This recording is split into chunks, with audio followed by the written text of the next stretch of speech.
Ons is in Spreuke hoofstuk 10, ek gaan lees vanaf vers 1 tot 2, ons gaan spesifiek kyk na vers 2, maar ek wil graag weer vers 1 ook lees, omdat ons weer eens net 'n bietjie daar ook gaan stilstaan. Spreuke 10 vers 1 en 2 sê vir ons die volgende, die Spreuke van Salomo, 'n wyse seun verbly die vader, maar 'n dwaase seun is 'n bekommernis vir sy moeder. Skatte deur goddeloosheid verwerf, bring geen voordeel nie, maar geregtigheid red van die dood. Net so ver in die skrif vandag. Kom ons buig weer die hoofde. Here, ons dankie vir die goedheid en die genade en die liefde, Here, teenoor ons, dat U ons nie net red nie, maar U los ook vir ons U woord. Here, U los ons nie hierso sonder rigting nie. U los ons nie hier sonder instruksies nie. U los ons nie hier sonder om te weet waarin U 'n behaag het en waarin U nie 'n behaag het nie. Nee, Here, U gee vir ons U woord sodat ons presies kan weet wie U is en wat U van ons verwag. En so kan ons U ook loof en prys, Here, vir U onfeilbare en foutlose woord, wat ook genoegsaam is vir ons, Here. Sodat die man van God volkome voor U kan wandel, Here. Sodat ons volkome voor U kan wandel. En Here, gun ons maar net in die oggend op ag te gee op die woord. Gun ons, o Here, om dit hoog te ag. Mag ons nie min daarvan maak, Here. Mag ons dit nie afwater nie, Here. Maar mag ons vertroue in die woord plaas, wetende dat dit is reg, dit is goed en dit is volmaak. Lei ons in dit deur die krag van die Gees, Here. Mag die Gees kragtig in ons werk. En Here, ons kan dit nie uit ons eie uit doen nie, ons het U hulp nodig. Lei ons asseblief in dit. Nie om ons naamwil nie, Here, maar om U naamwil. Ons vra dit in die naam bo alle name, Jesus Christus. Amen.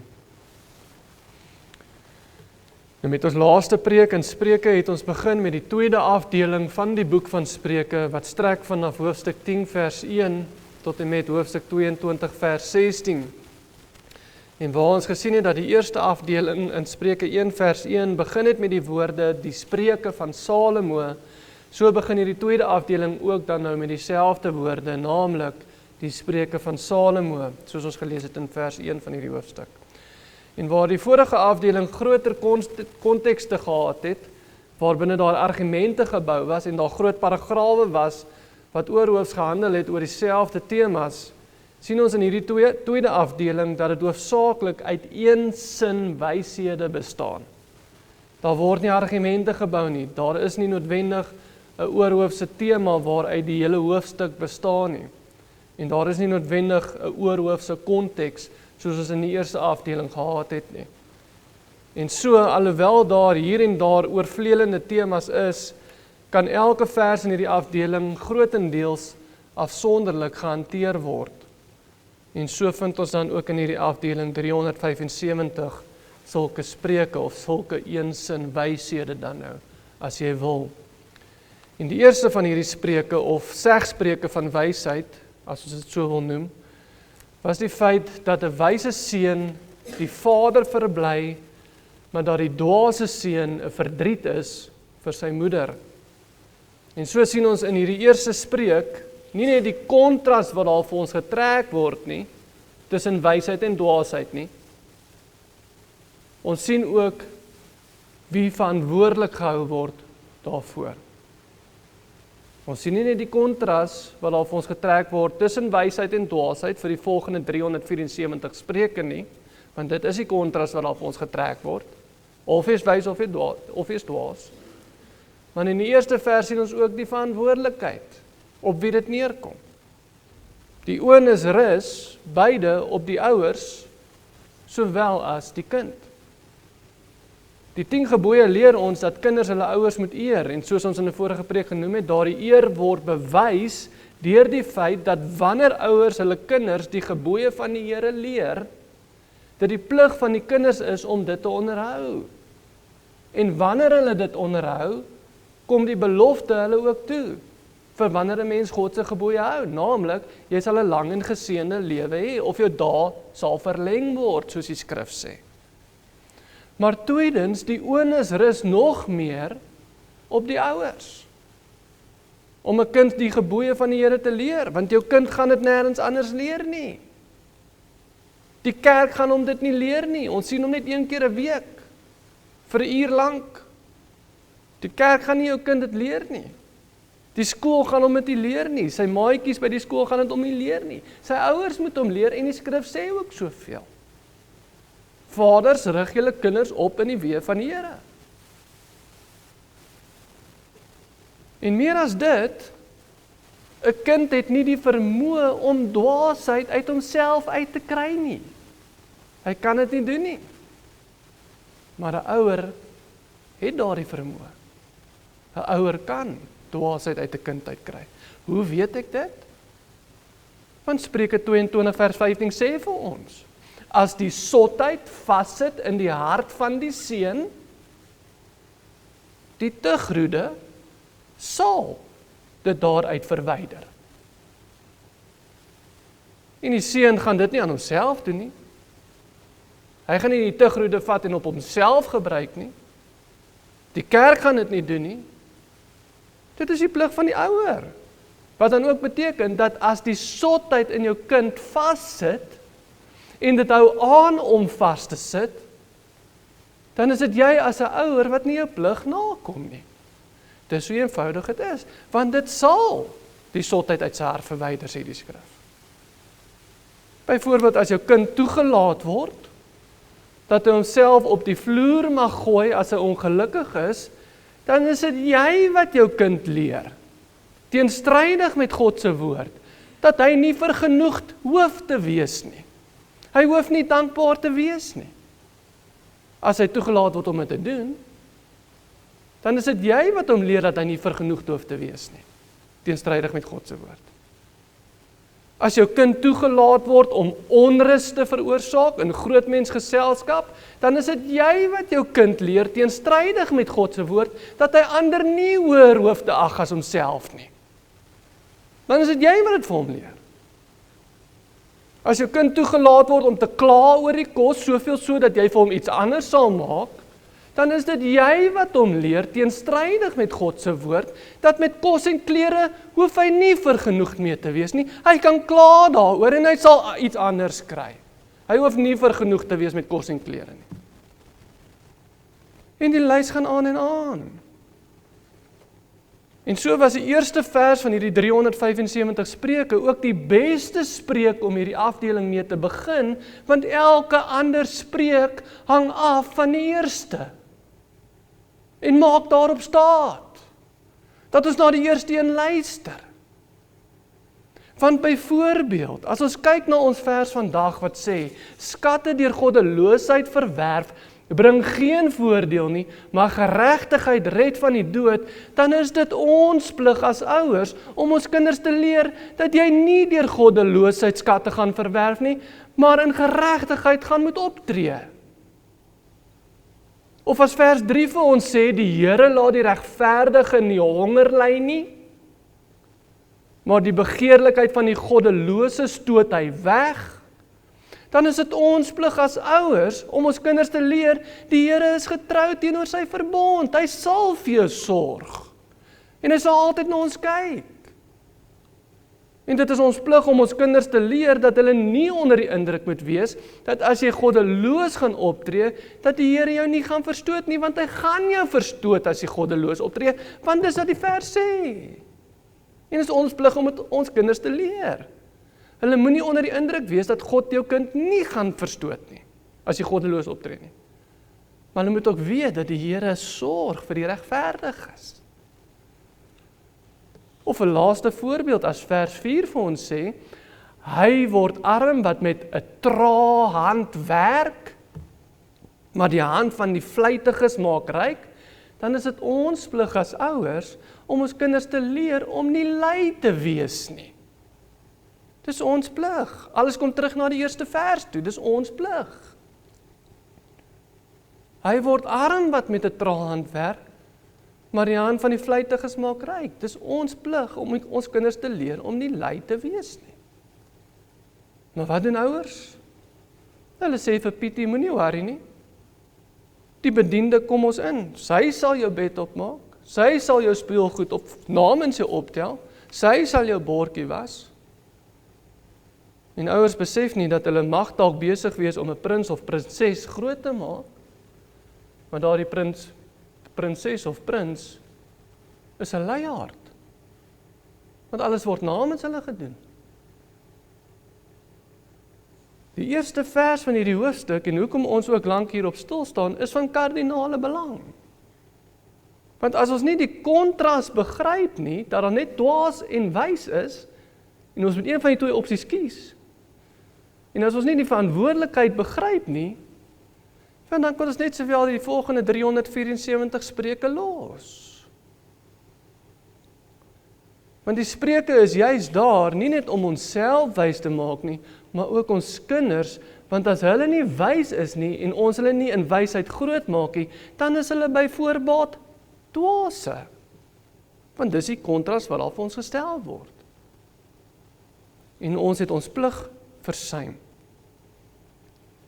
Die eerste vers wys dus vir ons die duidelike kontras wat bestaan, naamlik wysheid en dwaasheid. En dis ons enigste twee opsies. Daar is nie ander opsies nie. Jy kan nie 'n semi-dwaas of 'n semi-wys wees nie. En dit wys ook ons verantwoordelikheid om ons kinders in die regte een groot te maak, naamlik in wysheid en nie in dwaasheid nie. En die Spreuke leer dit vir ons. En laat ons dit ook in ag neem met die res van die Spreuke wat ons gaan lees en leer. Waar ons dan ook vandag begin met vers 2 wat vir ons sê: skatte deur goddeloosheid verwerf, bring geen voordeel nie. Maar geregtigheid red van die dood. Nou die eerste ding wat ons moet oplet, is dat skatte wel deur goddeloosheid verwerf kan word. Dit kan. Hierdie spreek sê nie vir ons dat die goddelose nie skatte sal kan kry nie, of dat die wat die Here nie vrees nie, nooit ryk sal kan wees nie. Dis nie wat dit sê nie. Ons sien tog oral in die wêreld dat daar duisende goddelose mense is wat skatryk is. Hierdie spreek maak nie die stelling dat die goddelose nie rykdom sal kan verwerwe nie. Dis nie wat dit sê nie. Wat hierdie spreek wel vir ons leer, is dat daardie rykdom, selfs al kry hulle dit, tot geen voordeel vir hulle gaan wees nie. Dis wat die skrif sê. Dit sal tot geen voordeel vir hulle wees nie. Spreuke 20 vers 17 sê, soet is vir 'n mens die brood van bedrog, maar daarna word sy mond vol grys klippertjies. Menende, hy gaan wel brood kry, selfs al is dit deur bedrog, maar daarna word sy mond vol grys klippertjies. Dit word 'n vloek of 'n vervloeking vir hom. En Spreuke 11 vers 4 sê vir ons dieselfde, naamlik goed bring geen voordeel op die dag van die grimmigheid nie, maar geregtigheid red van die dood. Of soos ander vertalings dit vertaal, rykdom baat nie in die dag van toorn nie. Rykdom baat nie in die dag van toorn nie, maar geregtigheid red uit die dood. Menende, jy mag dalk rykdom bekom, maar daardie rykdom gaan jou niks help in die dag van God se toorn nie. Dit beteken vir jou niks nie. Nou, om ryk te wees is nie 'n sonde nie. Inteendeel, ons sien gereeld in die Ou Testament dat God juis mense wat hom gevrees het, met rykdom geseën het. Genesis 13 vers 2 sê vir ons, en Abraham was baie ryk aan vee, aan silwer en goud. Genesis 26 vers 14 sê vir ons, dat Isak so ryk was, Isak was so ryk dat die Filistyne was jaloers op hom. Genesis 30 vers 43 sê vir ons, dat Jakob uitermate ryk geword het, en dit natuurlik deur die hand van die Here, wat gemaak het dat Jakob al die goeie vee van Laban gekry het, ooreenkomstig die verhouding wat hy met Laban gehad het, of die ooreenkoms wat hy met Laban gehad het. En so het Jakob baie ryk geraak aan Laban se vee. En hy's ryk daar weg. Van Job word daar gesê in Job 1 vers 3, en sy besitting was 7000 kleinvee en 3000 kamele en 500 paar beeste en 500 eselinne en 'n baie groot huishouding, en daardie man was groter as al die seuns van die ooste. En die ooste is 'n groot plek. Maar Job was groter as al die mense van die ooste. Koning Dawid was skatryk. Koning Salomo was skatryk.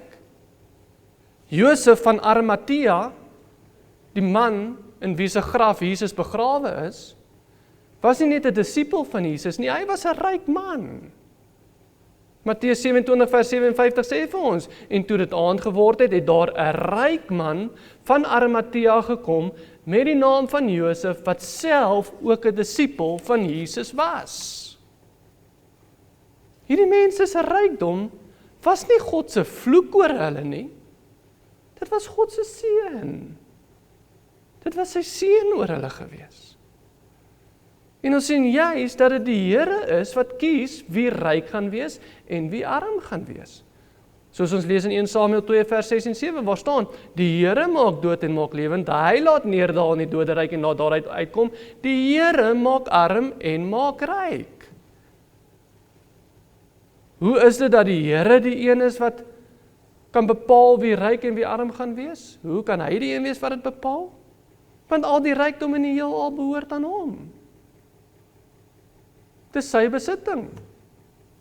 Die Here sê in Haggai 2 vers 8, aan my behoort die silwer en aan my die goud, spreek die Here van die leerskare. Dis die Here se in.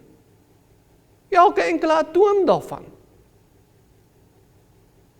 Hy het nie net die mag om te bepaal wie ryk en arm is nie, aan hom behoort ook al die rykdom van die heelal. Sodat hy dit kan uitdeel aan wie hy wil, want hy het dit geskape, dit is syne. Hy het nie net die mag om dit te gee nie, hy het ook die reg om dit te gee, want dit is syne. Om te gee. As rykdom van nature sondig was, dan was God die grootste sondaar van almal. Want alle rykdom behoort aan hom. Maar daar is niks sondig aan rykdom nie.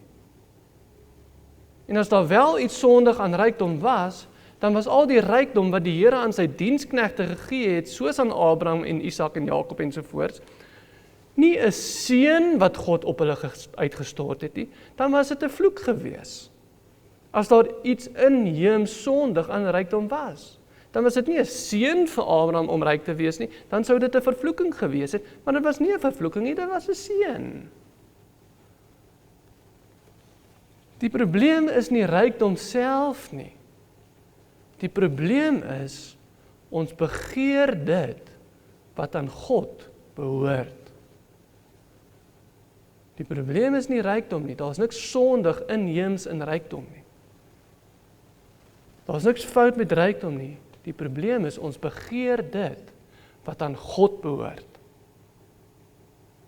Die probleem is nie rykdom nie, die probleem is, ons is nie gelukkig aan wie die Here kies om sy rykdom uit te deel nie. Ons hou nie van God se besluite nie, en ons hou nie daarvan dat al die rykdom aan hom behoort nie, ons soek ook daarvan. Die probleem is nie rykdom nie, die probleem is hebsug. Hebsug. En daarom lees ons van die gelykenis wat die Here vertel in Lukas 12 vers 15 tot 21 waar staan, en hy sê vir hulle, pas op en wees op julle hoede vir die hebsug. Pas op en wees op julle hoede vir die hebsug. Want iemand se lewe bestaan nie uit die oorvloed van sy besittings nie. Toe vertel hy hulle hierdie gelykenis, 'n ryk man se grond het goed gedra, en hy het by homself geredeneer en gesê, wat sal ek doen? Want ek het geen plek waar ek my oes kan insamel nie. Toe sê hy, dit sal ek doen, ek sal my skure afbreek en groter bou, en ek sal daar al my opbrengste en my goed insamel, en ek sal vir my siel sê, siel, jy het baie goed wat weggesit is vir baie jare, neem rus, eet, drink, wees vrolik. Maar God het aan hom gesê, jou dwaas. In hierdie nag sal hulle jou siel van jou afeis. En wat jy gereed gemaak het, wie sin sal dit wees? So gaan dit met hom wat vir homself skatte vergader en nie ryk is in God nie. So gaan dit met hom wat vir homself skatte vergader en nie ryk is in God nie. Het hierdie man sy oes op 'n goddelose manier bymekaar gemaak? Nee, nie eers nie. Het hy sy skatte deur goddeloosheid verwerf, soos ons teks dit stel? Nee, nie eers nie. Maar ongeag of hy sy rykdom op goddelose maniere verwerf het of nie, moet ons nog steeds die vraag vra, is hierdie man 'n goddelose man? En die antwoord is 'n ooglopende ja, hy is. Hoekom was hy 'n goddelose man? Want sy lewe het daarom gedraai om rykdom te verkry. Hy was hebsugtig. En sy plan was dat nadat hy dit verkry het, hy niks meer sou doen nie. Dan sou hy rus, soos die skrif sê. Hy sou rustig kon wees en eet en hy sou kon drink en hy sou kon vrolik wees vir baie jare. Hierdie man was nie net ryk nie, sy begeerte was na rykdom. En die gemak wat daarmee gepaard gaan. Maar soos ons skrif sê, dit was vir hom tot geen voordeel nie. Sy rykdom het hom glad nie gehelp nie. Selfs al was dit nie eens op 'n goddelose manier verkry nie. Dit het hom tot geen voordeel gestrek nie. Die manne van die geloof, waarvan ons vroeër gelees het, jou Abrahams en jou Isaks en jou Jakobs en sovoorts, jou Josef van Arimatea en al daai mense. Die manne van die geloof, hulle was ook ryk manne. Maar hulle begeerte was nie na rykdom nie. Hulle begeerte was nie na rykdom nie. En meer as dit, hulle het nie rykdom nodig gehad om gehoorsaam aan die Here te kon wees nie. Hulle gehoorsaamheid het nie vereis dat hulle ryk moet wees nie. Hulle het nie by hulle self gesê, as ek net ryk kan wees, dan kan ek die Here beter dien en meer tyd hê om die Here gehoorsaam te wees nie. Hulle het nie dit gesê nie. Hulle het gesê, wel ek wil net soveel geld en dan gaan ek meer tyd hê om die Here te aanbid. Of meer kan help by die kerk nie. Niemand het dit gesê nie. Ooit nie. Niemand het ooit gesê, as ek net meer geld het, dan gaan ek die Here beter kan aanbid en volg en dien nie. Hulle was gehoorsaam, ongeag wat hulle finansiële situasie was. Abraham was gehoorsaam en het sy land en sy familie verlaat om na Kanaan te trek, soos die Here hom beveel het. Hy hoef nie skatryk te gewees het om dit te gedoen het nie. Hy hoef nie geld te gehad het toe die Here vir hom sê, gaan offer vir Isak nie.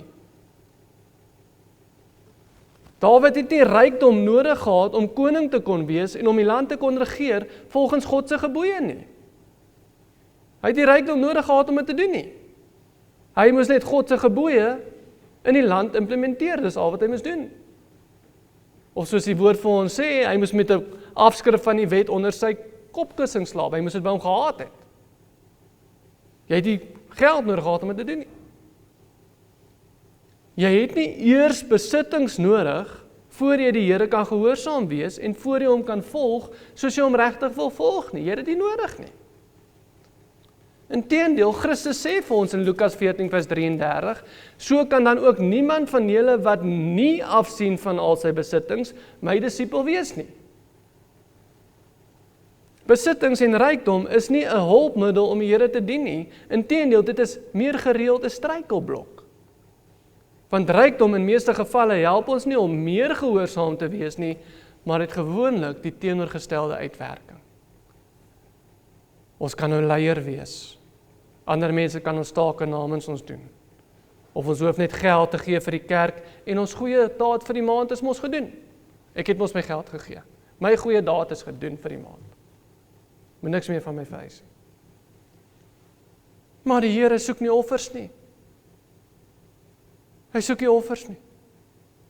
1 Samuel 15 vers 22, het die Here behaag in brandoffers en slagoffers, soos in gehoorsaamheid aan die stem van die Here?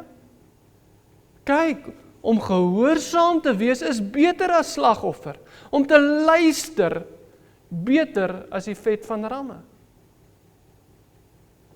Geld help jou niks nie. En geld kan nie gehoorsaamheid koop nie. Luister eerder na die stem van die Here en doen wat sy woord van ons vereis. Jy kan die duurste privaat skool in die land betaal, maar dit beteken nie jy doen reg teenoor jou kind nie. Gehoorsaamheid word nie gekoop nie, dit word gedoen. En dit is in baie gevalle wel moeite en 'n opoffering. Maar ons het die geld nodig om die Here te volg, soos ons hom moet volg nie. Die persoon met die meeste geld gaan nie die heiligste kind hê nie, omdat hy hom na die duurste skool toe kon gestuur het nie. Die persoon met die meeste geld gaan nie die heiligste kind hê, net omdat hy 'n duurder skool as jy kan bekostig nie. Geld help hom niks. Soek die Here 'n offer? Nee, hy soek gehoorsaamheid. En dit kos niks. Skatte deur goddeloosheid verwerf bring geen voordeel nie, want jy kan nie jou saligheid koop nie. En jou goddeloosheid getuig dan ook nog teen jou. En selfs al het jy dit op 'n eerlike manier verkry, dit strek jou nog steeds tot geen voordeel nie. As rykdom dit makliker gemaak het om 'n goeie Christen te wees, dan moes die rykste Christen ook die mees volwasse Christen gewees het. En die armste Christene, die mees onvolwasse Christene. Maar dit is nie wat ons sien nie. Ek sê weer, as rykdom dit makliker gemaak het om 'n goeie Christen te wees, dan moes die ryk Christene die mees volwasse Christene gewees het. En die armste Christene die mees onvolwasse Christene. Maar dis nie wat ons sien nie. Inteendeel, ons sien gewoonlik die teenoorgestelde. Wat ons wel sien is hoe die Here, eers nadat mense getrou in die klein dinge is, hulle wel seën met rykdom, maar dis nadat hulle getrou was in die klein dinge.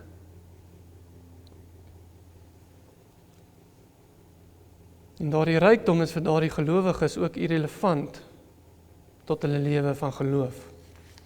Want hulle het klaar bewys, hulle sal die Here volg, ongeag of hulle geld het of nie. Abraham sal sy land verlaat of hy geld het of nie. Dawid sal getrou wees by die skape of hy geld het of nie. Hulle het klaar bewys, hulle sal die Here volg, en wanneer hulle dan geld kry en die Here hulle seën met rykdom, is dit vir hulle irrelevant. Want hulle is gehoorsaam ongeag. Jesus het sy hemelse woning verlaat, insluitend sy rykdom en sy eer, om verneder te word tot 'n kruis. En as ons nie bereid is om hierdie voorbeeld te volg nie, wel, dan kan ons ook nie sy disipel wees nie. Jesus sê dit letterlik in soveel woorde, Lukas 14 vers 33, so kan dan ook niemand van julle wat nie afsien van al sy besittings my disipel wees nie. Ons het dit vroeër gelees. Julle kan my disipel dan nie wees nie. Ons lees in Hebreërs 11 vers 24 tot 26, deur die geloof het Moses, toe hy groot geword het, geweier om die seun van Farao se dogter genoem te word, omdat hy verkies het om liewer sleg behandel te word, saam met die volk van God, as om 'n tyd lank die genot van die sonde te hê, en die smaad van Christus groter rykdom geag het, as die skatte van Egipte. Hy het die smaad van Christus groter rykdom geag as al die skatte van Egipte. Want hy het uitgesien na die beloning. Die vraag is nie of jy ryk is of nie. Die vraag is, Ag jy jouself ryk omdat jy besittings het? Of ag jy jouself ryk omdat jy ryk is in God? Hoekom ag jy jouself ryk? Hoekom dink jy jy's ryk? Ag jy jouself ryk omdat jy besittings het? Of ag jy jouself ryk omdat jy ryk is in God? Want soos die Here sê, van die dwaase man wat skure gebou het, so gaan dit met hom wat vir homself skatte vergader en nie ryk is in God nie. Hy kom tot 'n val. Jou dwaas, sê die Here vir hom. In Timoteus 6 vers 10 sê, want die geldgierigheid is 'n wortel van alle ewels. Dit sê nie, want geld is 'n wortel van alle ewels nie. Dit sê geldgierigheid is. En daarom gaan daardie vers aan om te sê, en omdat sommige dit begeer, omdat hulle dit begeer, het hulle afgedwaal van die geloof, en hulle self met baie smarte deurboor.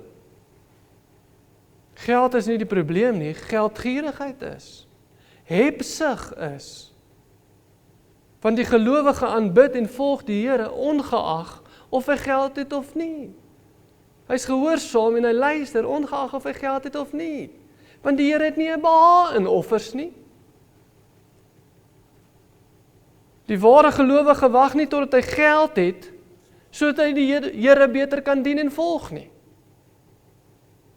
Inteendeel, die ware gelowige sal alles prys gee om Christus te kry.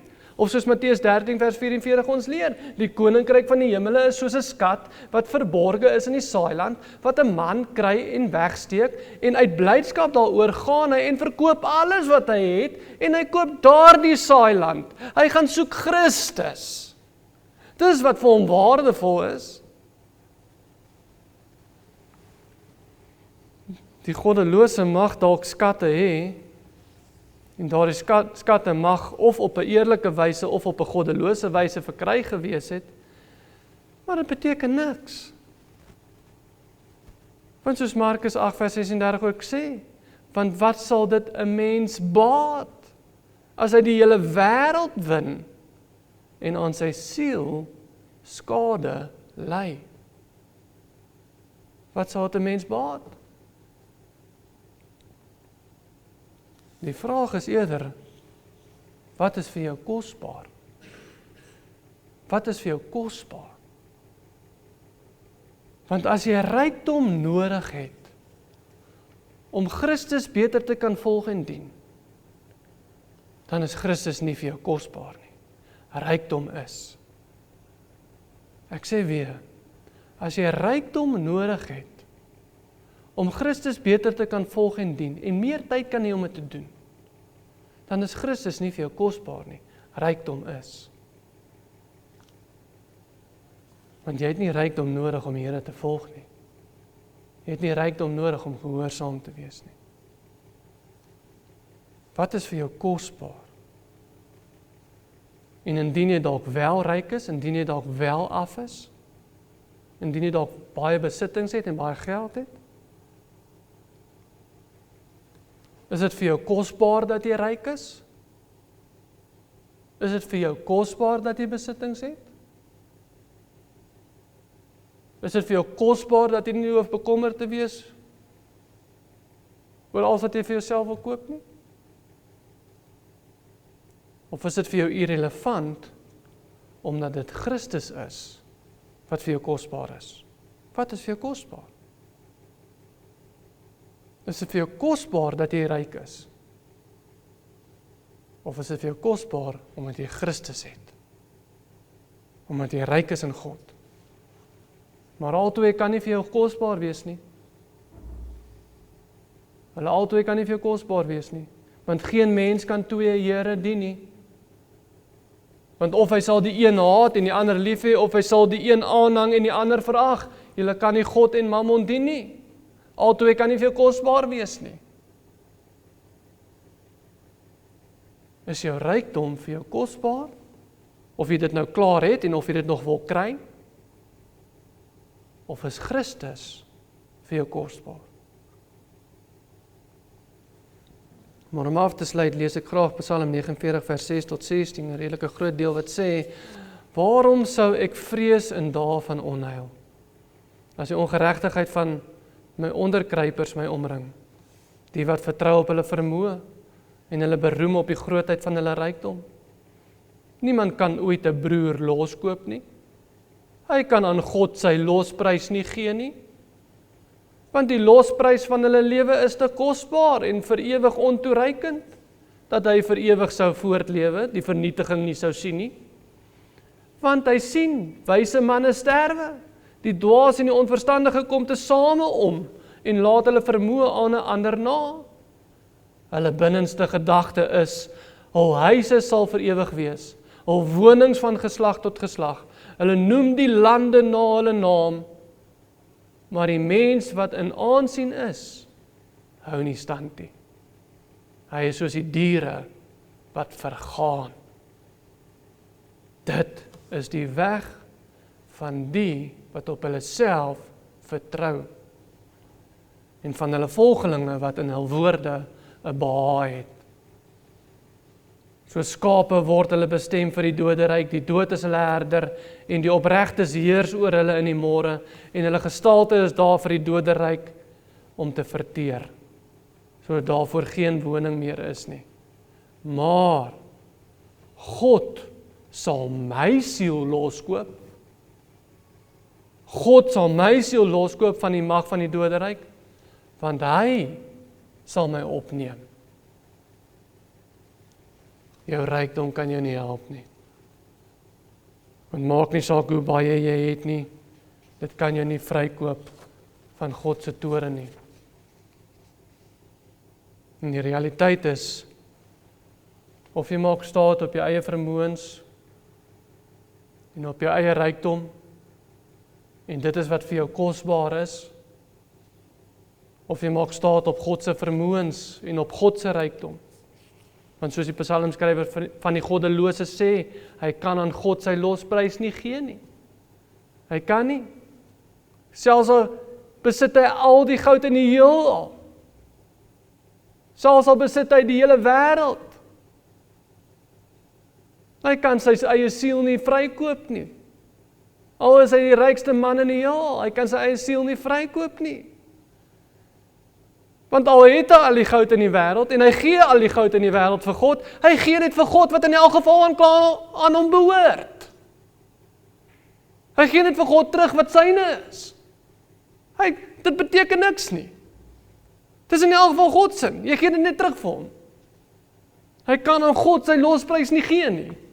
Daar's nie 'n prys om te betaal nie. En as jy baie het om te betaal, dis in elk geval klaar God se. Dit was nooit die joune nie. Die psalmskrywer sê van die goddelose, hy kan aan God sy losprys nie gee nie, maar dan sê hy, maar God sal my siel loskoop. God sal my siel loskoop van die mag van die doderyk. En daarom maak ons skrif ook die stelling, maar geregtigheid red van die dood. Hoe kry ons hierdie geregtigheid? Wat red uit die dood? Deur om in die Here te glo. Dit is hoe ons ryk is in God. Ons is ryk in God deur om in hom te glo. Dit is hoe ons hierdie geregtigheid kry, wat vrykoop van die dood, deur om in hom te glo. Genesis 15 vers 6 sê vir ons van Abraham, en hy het in die Here geglo, en hy het hom dit tot geregtigheid gereken. Dis hoe Abraham sy geregtigheid gekry het, wat red van die dood. Hy het in die Here geglo, en hy het dit hom tot geregtigheid gereken. Maar wat se tipe geloof is dit? Dit is die tipe geloof waar ons kosbaarste besittings, ons rykdom sal prys gee, om die Here te kry. Dis hoe daardie tipe geloof lyk.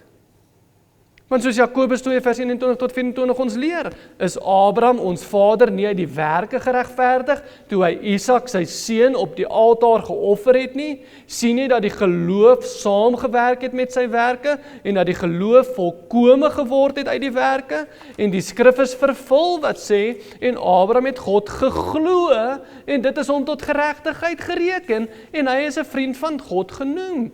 Abraham se geloof was 'n geloof wat bereid was om sy kosbaarste besitting prys te gee, naamlik sy seun Isak. Hy sou sy kosbaarste besitting prys gee. Dis die geloof wat hy gehad het.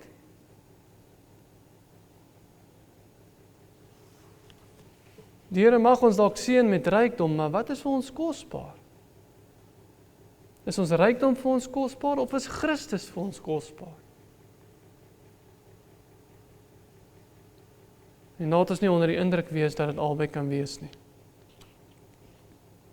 Abraham kon nie die land van die Chaldeërs los, maar dan nie bereid wees om Isak te offer nie. Hy moes alles oorgee. Dit was hoe sy geloof gelyk het. Selfs sy kosbaarste besitting, sy seun Isak, sy erfgenaam, sy nageslag. Dis hoe sy geloof gelyk het. En daardie geloof was tot hom toegereken as geregtigheid, 'n geregtigheid wat red uit die dood. Maar hoe kosbaar is Christus nie? En hoe dwaas sal ons nie wees om nie alles te wil prysgee vir hom nie, wetende dat ons nie onsself kan vrykoop nie. Ons kan nie, selfs al het ons alles in die wêreld.